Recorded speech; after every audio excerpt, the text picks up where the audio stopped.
Olá pessoal do nono ano, senhores, senhoritas, meus alunos. Pelos motivos que vocês já sabem, a gente vai dar continuidade ao nosso curso durante esses dias por alguns outros meios. Então, algumas das nossas aulas de física vão chegar até vocês por outros canais virtuais. Okay? Então, o que a gente tem para essa aula? No nono ano, a gente passa agora a estudar o que a gente chama de dinâmica na física.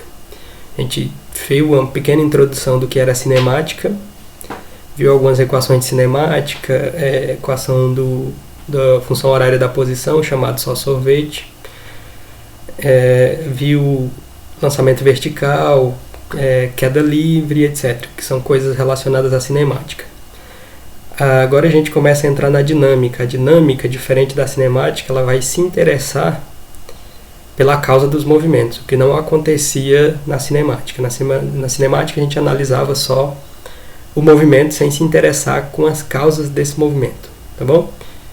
Então, vamos tratar nesse caso da dinâmica 1 do estudo das forças. Então a gente vai definir o que é uma força, falar de algumas forças nessa primeira aula, e depois ir aprofundando mais. Então, vamos começar definindo o que é força. Bom, de maneira mais simplória, você pode dizer que força é um empurrão ou um puxão, tá bom? Agora, para definir de maneira mais elegante, você pode dizer assim, que a força é um agente físico capaz de alterar, eu coloquei esse ou não aqui, eu vou explicar por quê, mas de maneira mais elegante, você pode dizer que uma força é um agente físico capaz de alterar o estado de repouso ou de movimento uniforme de um corpo material. Isso pode ser dito também de outra maneira, assim. O que é força? Interação capaz de alterar ou não o estado de movimento ou repouso de um corpo. Por que entra esse ou não? Se a força eu vou tentar explicar para vocês usando um experimentinho físico aqui, ó. Então a gente está dizendo que força é um agente físico capaz de alterar o estado de repouso ou de movimento, tá bom? Se um objeto está parado, a força seria algo que eu faço, que eu aplico aqui e altero esse estado. Essa coisa estava em repouso e passou a estar em movimento. Só que a força não pode ser definida só com relação a repouso e movimento. Por exemplo, aqui eu estou aplicando uma certa força, talvez não dê para perceber 100%, mas o objeto ainda não está mexendo, ainda não está em movimento. Então, ocorre de eu aplicar força e isso não resultar em movimento. Eu preciso ter uma força resultante aqui. Quando eu tenho uma força resultante que vai vencer outras forças e aponta naquela direção, aquele objeto entra em movimento, certo? Então, a força ela vai alterar estado de movimento quando houver uma força resultante, bom, que aponta numa direção. Aí sim você vai poder alterar o estado de repouso ou de movimento de algum objeto ou de um corpo. Eu trouxe duas figurinhas para a gente analisar aqui com relação à força. Uma é uma formiguinha que está levantando um objeto, e aqui a gente já pode derrubar uma confusão que se fazem com a física aqui. De, por exemplo, dizer que a gente tem força. Então, força você tem que ter clareza que força não é algo que você tem, é algo que você aplica. Então, a formiga tem força? Não, ela aplica força. Força é uma coisa que você aplica, você não tem. Tipo, no desenho do He-Man, por exemplo, quando ele diz que ele tem a força, ele está fisicamente errado. Então, força você não tem, força você aplica. Certo?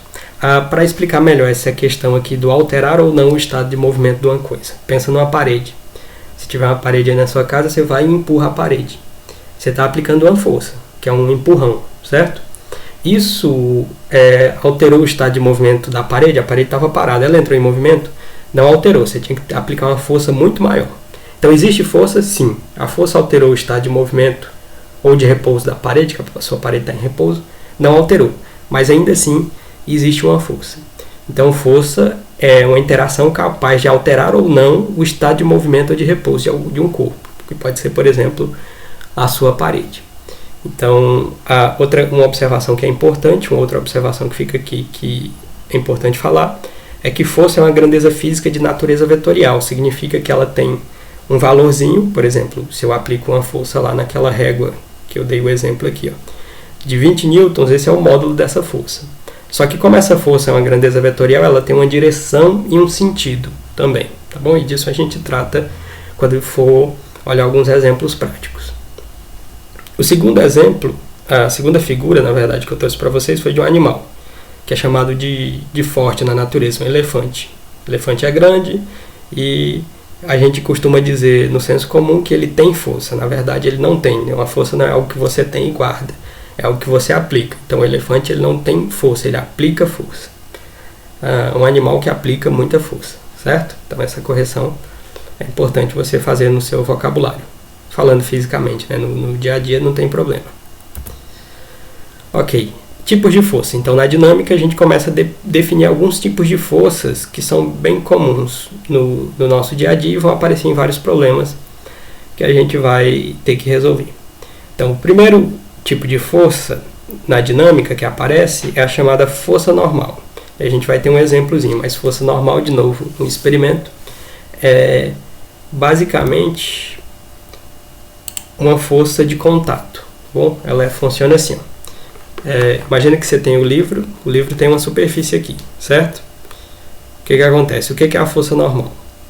A força normal é uma força de contato. Então, quando eu coloco essa régua aqui, existe uma força de contato da superfície da régua com a superfície do livro. Então, essa força que aparece aqui de contato, ela aparece para cima, a gente chama de força normal. E a característica dessa força, uma das características dela é que ela é perpendicular a esse plano. O que significa dizer isso? Significa que se eu inclino o plano para lá e para cá, essa força ela inclina junto, porque ela tem sempre que fazer 90 graus com a superfície, certo? Conforme está aparecendo aqui, ó. Ela faz sempre 90 graus com a superfície. Então essa é a característica de uma força normal. Ela vai fazer sempre um ângulo de 90 graus com a superfície que ela está em contato.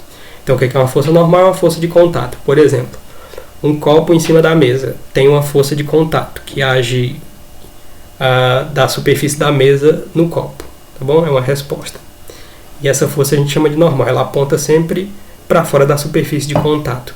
No caso de um copo, a força normal estaria aqui. Já o contato é minha mão, então a superfície é minha mão e eu quero saber a força normal do copo, que a mesa realiza no copo. Então essa força normal está apontando para cima e fazendo 90 graus com essa superfície. Então essa é a primeira força que aparece aqui para a gente. A segunda força que a gente vai estudar e resolver alguns problemas sobre é a força de tensão ou tração. A gente usa a letra T maiúsculo para expressar essa força. Essa força são as forças que aparecem em cabos e cordas. Quando você puxa uma corda, quando existe um cabo de aço puxando alguma coisa, a gente chama essas forças de tração ou de tensão. Então a gente vai ter exemplos também.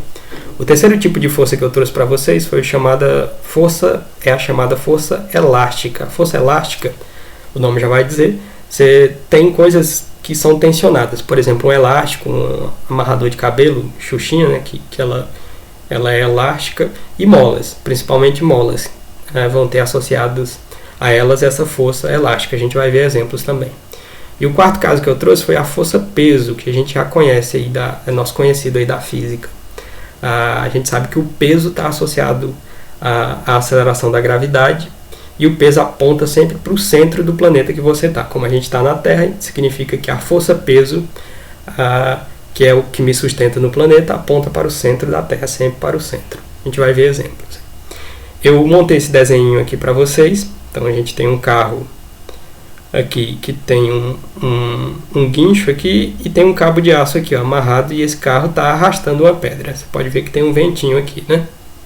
Então esse carro está puxando essa pedra e eu desenhei alguns vetores de força aqui para dizer das forças que a gente viu, quais estão atuando aqui na pedra, tá bom? Então, primeiro, como existe um cabo aqui e o carro está puxando a pedra, existe apontando para aquela direção uma força de tração. Então, a letra T. A outra força que existe aqui é a força de resposta ao contato da pedra com o solo. Essa força é a força normal, ela faz 90 graus aqui, ó, 90 graus com essa superfície aqui que é o solo. Então a força normal aponta para cima. E a força, a terceira força que tem nesse caso aqui, a gente está analisando só a pedra, não estou me interessando com o carro. Não estou interessado no carro. Então a pedra vai ter também o seu peso. O peso todo mundo vai ter. Então se você estiver na Lua, você vai ter um peso que vai ser a massa, sua massa vezes a aceleração da gravidade na Lua. Então, e assim vai. Mas os nossos problemas são na Terra. Então qual vai ser o peso, a força-peso que age sobre a pedra, que está apontando sempre para o centro do planeta? Vai ser a massa da pedra vezes a aceleração da gravidade aqui na Terra. Aí essa aula, esses tópicos a gente vai abrir mais numa segunda aula, tá bom? Essa aula foi mais introdutória mesmo, e a gente na aula seguinte vai tratar e discretizar essas forças aqui, cada força dessas, trazendo exemplos práticos e com ilustrações para vocês entenderem. Tudo bem? Então, até a segunda aula.